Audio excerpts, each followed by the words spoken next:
Thanks for joining us today, and we have the incredible privilege of having with us the very lovely Sean Lee, whose photography exhibition Emptiness we are proudly having as part of SIFA 2022, accompanying our festival opening show and commission MEPAAN.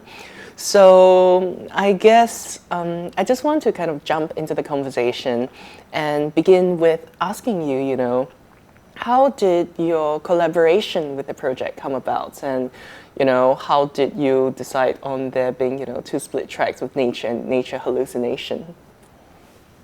So it came about because Natalie asked me, and I think she got to know me when she approached me to do some portraits for her and her team. And then later on, when this project presented itself, she thought of me and she asked for me to contribute some images. So initially I was very surprised because I've never made images for this kind of performance. So it was a nice surprise that something like this happened, and it happened during the pandemic. So there was very little direction. Initially, the plan was to go to Malaysia to take some pictures, but we couldn't go, so we had to make some adjustments, make the pictures here, and hopefully they can be used in the performance. Okay, thank you so much for sharing that. I guess, kind of also dwelling on something that has been bouncing around in my mind, at least the material that I got to see, there's kind of this two branching direction. There was nature and nature hallucination, which takes on, I would say, wildly different kind of tonalities and ways of engaging with, subject-object focuses and, of course, composition as well. And, there's one that is so psychedelic, kaleidoscopic visions of this kind of luscious greens, while the other, I would say, kind of falls more in line with your own practice, with this soft monochrome shots of the landscape and some of our non-human friends in it. Could you tell us a little bit more, as to how you developed these two different approaches or these two different visuality? The reason is because the score is very different. So there are different segments to the music, and some of the black and white images, they can seem a bit somber. So I had to make another set of images to accompany some of the score that is a little bit more light, more trippy, more hallucinatory. So I decided that I need to make another set of images, because ultimately the performance is not really about photographs. The photographs is just one of the many conditions that support the experience. For me, the music is the main thing. So I need to make sure that the images that I make support the performance, support the music. So not really about me, it's more about the music. That's the main character, I think. Mm-hmm. So the black and white images of nature, you are not trying to do something with the photo. You are just doing a very simple thing of standing in front of a tree or a leaf, you wait for the light, make a photo. In the colorful images, the images that are more hallucinatory, you are trying to do something with the photographs that you make. So the process is, I use like multiple exposures of plants, some very close up, some from far away. You make layers upon layers of exposures, and then you layer them together to form something. So in a way, those images are more like an orchestra, because the work is not one photo, it's not one image.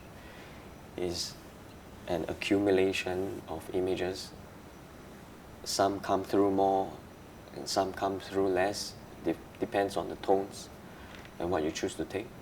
And there's no way for you to know in the end what it will look like. So in the process of making, you do not know in the end what the image will look like. So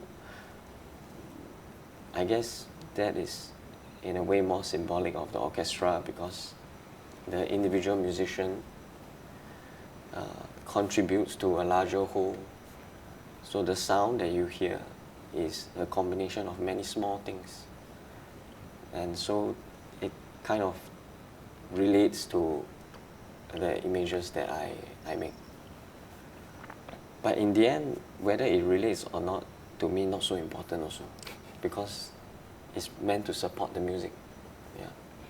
Yeah. No, thank you so much for that. And I think, the ability of music to present itself as this multisensorial kind of experience that, incorporates notions of like tactility, because ultimately music and sounds is about air particle, vibrating in the air and hitting your eardrums. And I think, having that different textures is something that gives additional body to the entire experience as a whole. And I guess I'm just really curious as to, how did you work with the music, so as to speak? Because you said that, the different tonalities and different layers and tones of the music set different parameters, through which that you also conceptualize the images. So I'm just, intrigued by then how a photographer might interpret, music in the line of, or rather in the logic of wanting to process it back into a visual form at some point. So could you tell us a little bit about, what were your responses when you heard the tracks, when you looked at the scores? Yeah, so it's very difficult. It's very difficult. And the reason why it's difficult is because I don't know anything about music. I cannot play any instrument. I mean, I like to listen to it, but that's about it, I'm a consumer. I cannot produce it. And the other difficulty is that music might be the most abstract form of art, There's no... It's very different from what I'm used to, visual expression. So it's very difficult, and in the end, what I realized is that you cannot try to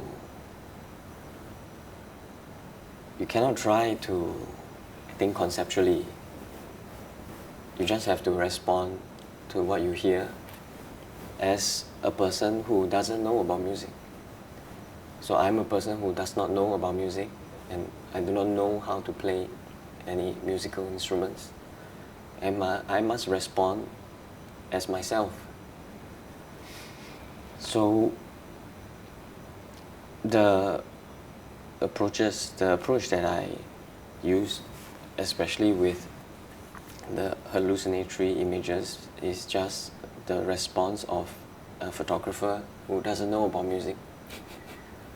But when I was making those pictures, I was at the same time just happened to be reading a lot of books on, not a lot of books, but reading some materials on Buddhist philosophy. So the work is called Emptiness. It's one of the things that I read. And emptiness is not nothingness. Emptiness means empty of a separate self-existence. So an example that I read was a monk talking about a flower. And he said that the flower is empty of its own existence. The flower is made up of many different things. The flower, in fact, is made up of non-flower elements, like grass or the rain, the soil. And then when I read that, I thought to myself that it's a little bit like the music that we hear. The music that we hear from the orchestra is empty of its own existence. It comes together from different instruments, and there are so many instruments playing at different beat, different times, different kind of sound to produce the thing that you hear. So what you actually hear, in a way, does not exist by itself. It's empty of its own existence. And on a deeper level, if there is no human being at the end to hear the sound, there's no music. So just now you said something about the vibration. So the musician does something like he, with their hands or with their mouth, produce some kind of vibration, and the vibration reach us, and in our mind it becomes music. So if there is no listener at the end, there's no music. So even the person listening is a part of this thing, is a part of this music. If there's no person listening, there's just vibration, there's no music. So I feel like the images kind of, in a small way, speak to this thing. But I really like, the kind of thoughtfulness that you've injected into, in a way, finding a certain ethos and structure to the very notion of art itself. Because, as an expression of human culture, of human sentiments, art can't be without, the presupposition of an audience and of someone who's there to be able to perceive it. And I think that the way that you can sum it up, is elegant, and also ties into, of course, our own ways of existence in this world. Because it is from this specific angle that I want to then kind of probe deeper into how then you approach photography. Because in a way, photography is almost natural or plant-like, vegetal, in the sense that it is also photosynthetic. It is, a play of lights to eventually lead to the creation of something, a completed, not object, but something much more abstract, and which also takes on its own agency in life. And as we have kind of been discussing, the orchestra is multi-jointed, an orchestra is multi-membered, an orchestra can't work with a single musician. But this is not exactly the same as a photographer, who often, is a lonely figure in the dark room with a camera scouting out the locations. And I think this might be an interesting segue then, for me to ask you, how then would you describe your own relationship to image making and the lens? This is a very difficult question, but I will try to just talk about it. Photography, there are many things about photography that are very beautiful, and the first thing perhaps is that, at least to me, even the term photography, photo, it means light, and photography means drawing with light. So in photography, you are using light as the medium, you're using sunlight as the medium. So in a way, I find that that's quite a beautiful thing. And in the past, people have to go to the dark room to develop the photographs that they make. So there's some kind of, you can think of it as a kind of poetic relationship. You photograph in the light, you process in the dark. But these are just ways of thinking about photography to make you enjoy the medium more. In reality, the act of photographing something is actually quite confrontational. You are photography deals with what exists, what already is. So you have to be present to confront your immediate reality. You are at the end of all that has already existed. In a way, you're not creating anything. But photographers don't like to hear this. We want to feel like we have a hand in creating something. but it's more accurate to say that you're collecting something. You are collecting what is. You are trying to pocket in photographs some very fleeting moments. And photography also is about loss, because you cannot really, all photographs are of something that no longer is. Doesn't matter what kind of photograph. It's something that has passed. It's time you cannot get back. That's another beautiful thing about photography, is that it is mostly an art form about loss. Yeah. No, thank you so much. It's a really thoughtful meditation on the nature of photography, and you know, it is also something that in a way I kind of want to throw back at you, because you know, drawing from your practice, you specialize a lot and you have worked a lot in portraitures, and you know, your previous series capture people, faces, humanity, you know, at different stages in their lives and different stages of their association with one another, with bodies colliding, with faces together, with love and desires and whatnot. And you know, what you mentioned about confrontation is so interesting, because there is a definite sense of power dynamic between all photographers and their human subjects. And you know, the ability to negotiate the agency of their representation and your representation of them, the ability to negotiate, you know, the ethics of the gaze, of positionality, of from where and when are you looking at someone, looking at something. And the terms of engagements are sometimes, or rather they're often not so clear when you're working with non-humans, with non-human objects. And I'm using non-human to kind of encompass both living things which are non-human, as well as, of course, the larger environments of that which is not us. Because then, you know, even in nature and nature hallucination, you had to wrestle with, you know, these different valencies of the gaze.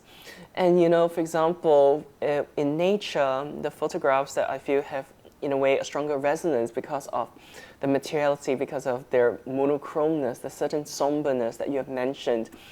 It kind of fits into the schema of what you have already been making into your current practice, but in a way, I can also see a new visual language that have to incorporate, you know, you responding to music. So could you maybe tell us a little bit more about, you know, how you work with people versus how you work with the immovable landscape? Yeah. Actually, prior to this, I've never really shot nature, never really photographed nature. I've always photographed people. When you are photographing a person, you must be very mindful of how they feel. You must make sure that they are comfortable and they do not feel exploited. You have to be very considerate.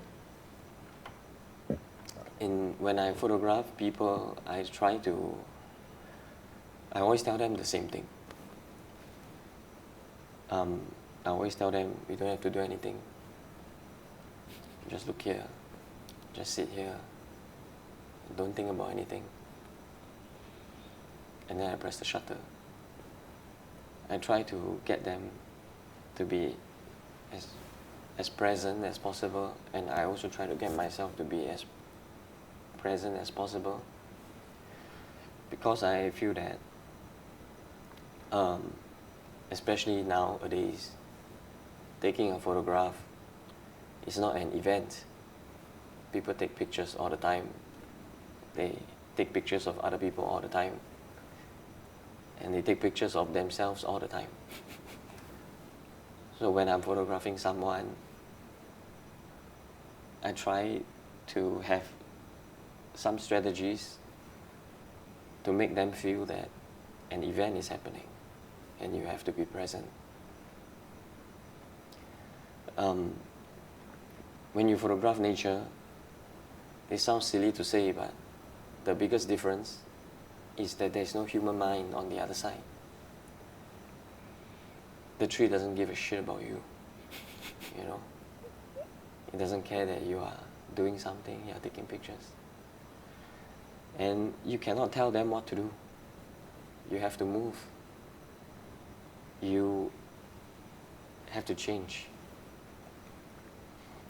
And when I was walking around in some of these nature spaces in Singapore for the work, it's a very therapeutic experience, very nice experience. To look at the trees, look at the leaves. Sometimes you can go very close. You don't have to be afraid that the tree is offended that you are so close. Yeah. And you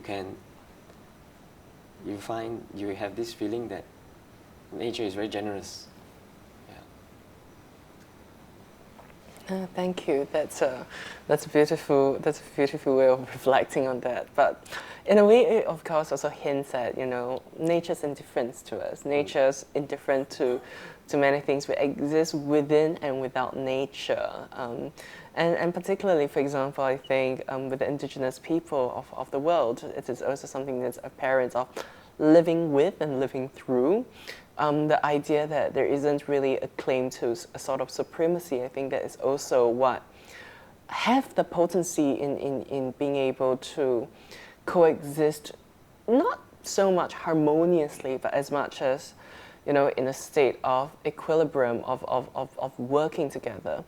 And, kind of pushing further along with that, you mentioned about plants not really giving a crap about us, but how then do you work with animals who kind of do, but they don't articulate on the same time, and they don't negotiate the same spaces that we do, and we don't share the same values across different species. We rarely share value within our own species as well. And as you were embarking on this nature walks, do you also stumble upon this little moments of spontaneity and surprise when you encounter what is natural but which is not plant or vegetal?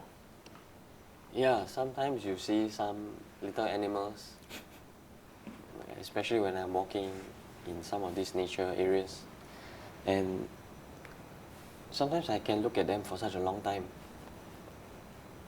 I feel like, maybe I'm imagining this, but they probably don't have as many thoughts as we do. The human mind is always chatting, like always talking. Even when you are alone, when you are walking, when you're on a bus, when you're on the train, the nature of the mind is to just keep producing thoughts. You are thinking about the past, or you are thinking about the future, or you are making some stories in your mind, you're making some scenarios in your mind, you're making some conversations in your mind with yourself, or maybe you're imagining conversations with someone else, what you might say. I don't think the birds do that, And I feel like I can learn a lot from the birds. The bird is just being a bird. If it's walking, it's just walking. If it's flying, it's just flying. I don't think it's flying and thinking about the past or the present or the future. It's just being present. So sometimes it's quite peaceful to just look at them.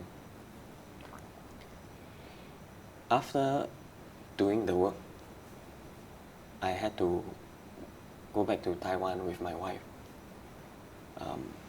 Because we haven't seen the family for a long time. So we have to be quarantined. And in my quarantine hotel, there's a small window. And every day I would look out the window and I would see some birds flying and stopping on the building opposite me. And then I feel like if I had not done this work, I would not feel so much joy looking at the birds outside my window, because I feel like they are there to teach me something, teach me about being present. If you are sitting, you just sit. If you are drinking tea, you just drink tea. don't have to think so much about past or future. This reminds me of a phrase or rather, this reminds me of something that I read in a book a while back, and they were talking about and they were really kind of thinking about ducks, and the remarkable consistency of ducks across human history, because ducks, have accompanied humans for a long time as part of agriculture, and ducks have seen the rise of civilization. Ducks have seen palaces. Ducks have seen palaces in disrepair. Ducks have seen palaces being conquered. And now, ducks have seen TV. Ducks have seen cars. Ducks have seen massive swimming pool and architecture that have no business being where they are. And ducks are there and they don't care. Ducks continue to be ducks.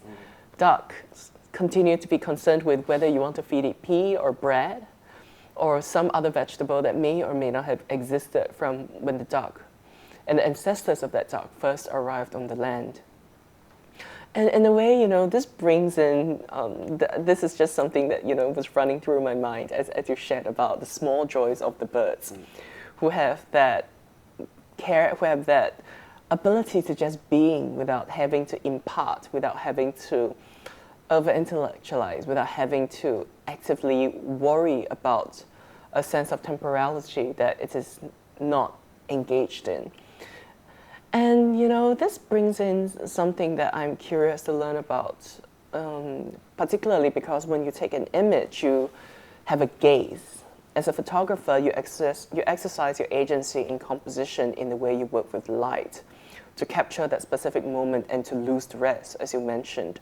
And, I want to ask you then about the role, all the functions, all the things in between of audiences in your images. Because there are some pictures that, in speaking generally, there are some pictures that occur monumentally. It gives a sense of grandeur, it gives a sense of the epic. And there are, of course, also images that are quiet and intimate that hints at, something much more solitudinal and intimate and felt and personal. And I guess, for you is, whoever is going to see that image, something that is present on your mind when you engage in that, or are you actively practicing the act of birding, but when you take picture, because you know that there's that moment you want to capture and that's all you do, you just click? I mean, when I'm out and about shooting all this nature stuff, I try to be as present as I can. Sometimes I try to practice to let go of thought when I'm walking, but it's very difficult. It's difficult even when you're not photographing. If you are photographing, it's even more difficult. You're trying to see, you're trying to look for something, you're trying to respond to something. So it's not so easy to just let go of thought. But I try not to think about the audience. Even in my own work, I try not to think about the audience. It's not because I don't care about them, It's just that it's very difficult to work if you are thinking about who will see and what they will think and how they may react. But when you are walking around to take pictures, actually you are already the audience. You are one of the person that's looking at your own work. Some of the scenes that are quite epic, or maybe they look more grand, like they speak of like some kind of prehistoric world. It's not because of me. It's because when you go there, the place looks like that. Some small angles, it does give you this feeling, like a world before humans. But the irony is that these spaces are built or arranged as such. Not so easy to go into like wow nature in Singapore. But there are some spaces that you can go, some places you can go. So sometimes they have that feeling, and it's not nothing to do with me. It's just the space is like that. There's one scene in the black and white one where it's raining, and it's actually just outside my window. And one day I saw that it was raining, and it looked very beautiful. It looked like real nature, wild nature, you know. And then I just went to take a photo of it. And I didn't cause it to rain. It's not like I did something. I was just there. I just happened to be there. And it's more about recognizing than doing something.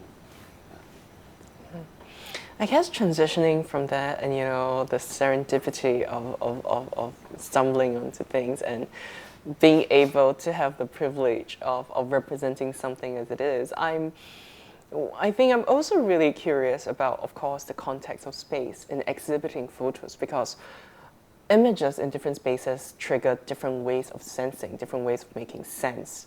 And, you know, as someone who has shown works, you know, in art exhibitions, in major art shows, and photo festivals, and now in an international platform for the performing arts that have a very interdisciplinary and intersectional approach, how do you, you know, work with spaces when you show your images, or are they also very self-assured in their presence?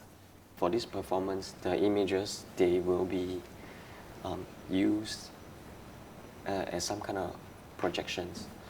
So there is another artist who will kind of transform the images to make them into maybe projections, light projections. So I wouldn't really know how they will be used, but I know that they will be a small element in the show to support the show. If you ask me if in the performance someone in the audience keep looking at my photo being projected, that is not a good scenario. Do you know what I'm saying? They should be I mean, ideally, they should just enjoy the whole experience without noticing that this part is the photo, and this part is the music, and this part is the lighting, and this part is the space. The most ideal situation is they cannot tell. They just know that they had a good, very wonderful experience, and they enjoy the music. To me, that is a success. If the success is that the images are there, you don't notice that they are there. But if they are not there, maybe you will notice. That's, to me, what I hope. Yeah. How then, you know, did you navigate the presentation of your images in other festivals and exhibitions? In other festivals, it's very simple. The show is about you and about your work. It's there. It's there. For me, I'm not really an artist. I'm a photographer. My work is only about the photograph. That means the photograph is not pointing you to something else. Maybe there's a message, but to me, it's not important whether they get the message or not. What's important is the photograph. So that's why I don't really think I'm an artist. I just think that I'm a photographer. I make photographs, and it's very simple. There are only so many ways of showing a photograph. So in those shows or those festivals, the people that go there, they already enjoy photography. And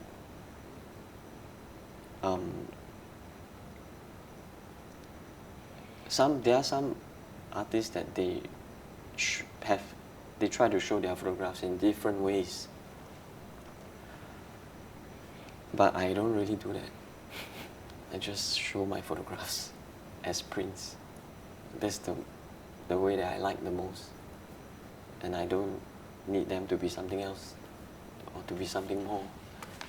I just only want them to remain as photographs. So in this performance, the interesting thing is that the photographs that I make, they are used for something that I've never experienced before. They are used for a performance, and I don't have any idea what they will look like, how they will be used.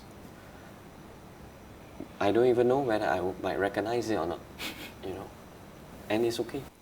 To me, it's totally okay because they are just one of the elements in the performance, and they should be transformed to support the performance in any way that the organizers feel will be best. And I guess, you know, lastly, I want to ask you, what makes a portrait for you?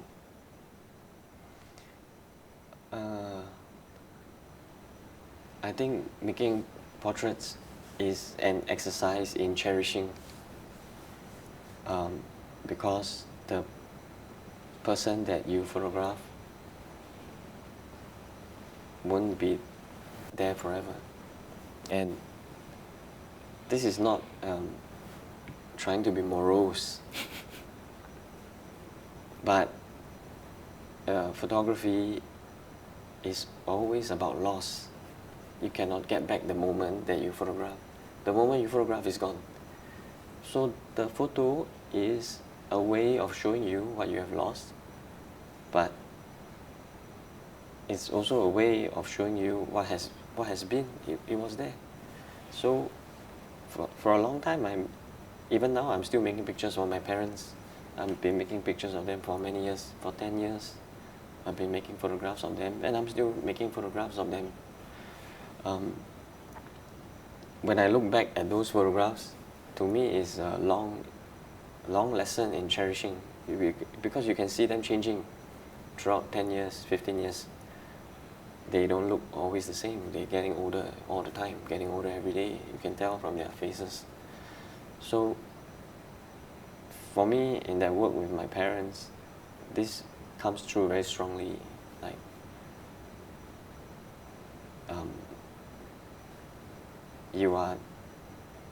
you are constantly reminded that things are temporal, you know. The other work that I did recently is about young lovers, maybe 19 or 20 years old, and I photographed them together. So they are either very close friends or they are lovers. I don't know them well, but they know each other well, and they are very close to each other. And so I want to photograph them at this point in their time when they are very, very close to each other, especially at the age when they are in love. The whole world is just the other person, you know. And you can tell when you photograph them that they are so in love, and they are kind of like crazy about each other, and they have this very strong bond. You feel like the whole world is just these two people. Like, sometimes when I look at my frames, you get this feeling like this. I shoot with the 6x6.